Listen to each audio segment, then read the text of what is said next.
Welcome back to the show.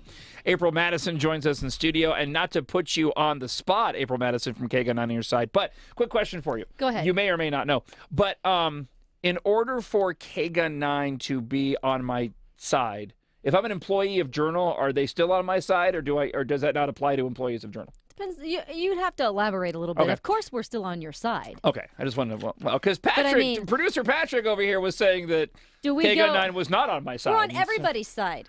I was just, we're on everybody's side. Just saying. For us to go on air, right. You'd have to elaborate. Okay, I got one for you then. Okay, here's one for you because I want to. This is actually legit. Okay, if I can get this in quick enough. So there were 5 calls to this to 911 over this brawl at the Tucson library. Yes. Did you hear about this? Yes. Okay, less concerned about the police response time because I think I figured it out. This nugget I found interesting. In the past 6 months, 149 emergency 911 calls were made from our 27 branch library system. I didn't see that number. So perhaps K-Gun 9 could be on my side and maybe do a story to find out why we're getting so many 911 calls from our local libraries. That does seem strange. It is strange. Was this in the Star? Yeah. You raise a very good question. I do. We might have the answer, but you raise a very good question. I'll hand it to you on your way out. So 8:34. April Madison, K-Gun 9 on your side joins us in studio. No, on yours. With an extended look at your forecast. I have handed it. So now, actually, you know what? I'm going to do it on the radio because that way now I can hold you accountable. We'll find out. This will be a good test of whether or not K-Gun 9 is on my side. You do realize I'm the meteorologist at K-Gun 9. Yeah, I know, but you're locked in. I'm not the news director. No, but you're in those meetings. I am. And I want you to specifically say, I probably hold about as much power in those meetings as you. Well, actually, I hold quite a bit more power than you. Yeah. But no, this will be good. Relatively speaking, as much. This is fantastic because I'll give this to you when you leave. Okay. The story from the Arizona Daily Star. I'm way less concerned about the 911 response times. But K-Gun 9 on your side, as you call us, is well aware of your question and probably already on top of it. No, but I want you to present it to them in case they're not. And be like, John Justice would like you to be on his side. Let me just explain how meetings go when I start out with. And he would like to know if you might do it. Right. See, no, that's the point, though. It has to be started with John Justice wants to know. That's the point. Thank you for making my point, Patrick. He just said what I was about to say. Yeah. I can't start the meeting with, hey, John Justice says. Yes, you can. If you want it to go anywhere. No. This is good.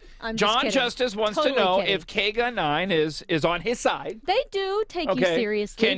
Can you dig into why we're getting 149 emergency 911 calls from our library system in 6 months? I think that's a really good story. I will ask Martha directly that question. All right.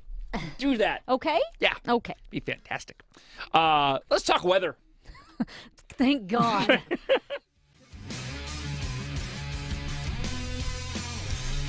8:52. Well, ask and you shall receive. So, this started off as a story about a 2.5-hour wait for TPD to respond to 5 phone calls from the Martha Cooper Library because there were 4 teenage kids that were brawling fisticuffs in the parking lot that spilled inside. To where none of the patrons were hurt. They were just being unruly, which we also decided that unruly inside a library could mean anything. I mean, you could raise your voice, and that's unruly. About 45 minutes went by. They left. The brawling kids did, and they locked the doors. And my assumption was that at some point in time, I'm sure the library, during one of those 911 calls, told them, hey, we've locked the doors, in which case that TPD call was probably being reprioritized. We don't have enough cops. We don't have enough cops to respond to fisticuff fights. We just don't. You can blame our local city management for that. The one thing that really stuck out to me though, we've had 149 911 calls in 6 months from our local libraries. And now we're finding out that these are little bastion hangouts for the unruly, apparently. So I requested phone calls, and sure enough, we have them now. We have Tales from the Library. It should be a segment. I got to find the right music, something really boring. It needs to be like Music for this segment would need to be like an elevator, version of, Girl from Ipanema or something like that. That's what we need. That's what you always hear in the elevator, though, right? The little elevator version of that. All right.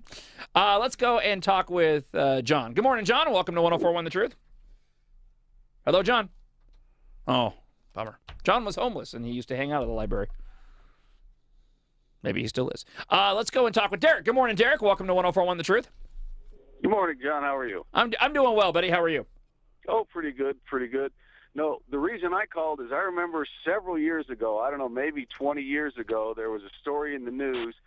The city of Tucson and the Tucson Police Department were sued and lost by a homeless guy who was physically removed by the police department from a public library. And the judge ruled in the case that homeless people are still the public and allowed to use the libraries, no matter what they look like, no matter what they smell like. And that homeless guy was awarded, I don't know, it was like $200,000. Wow. Yeah, so I'm sure a lot of homeless people are hanging out at the library hoping that they get dragged out so they can sue. And I'm sure after that lawsuit lost, TPD was told, hey, you know what, leave the homeless people in the libraries alone. I wonder if those homeless people are reading how-to books.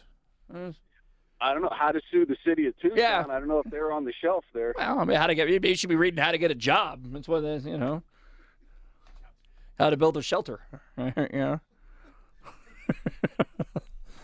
Self-help, DIY.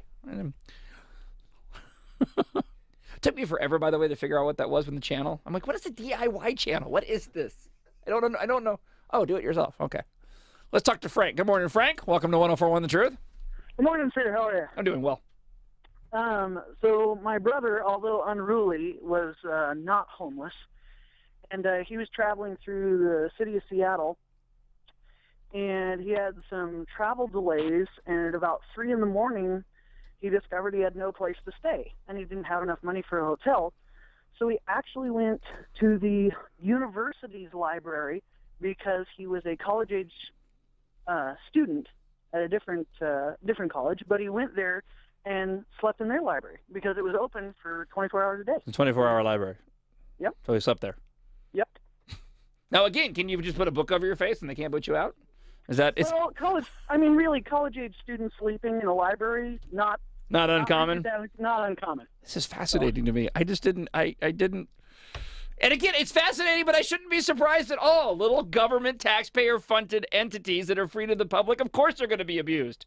This should not be coming as a shock to me at all. It's just something I've never talked about before.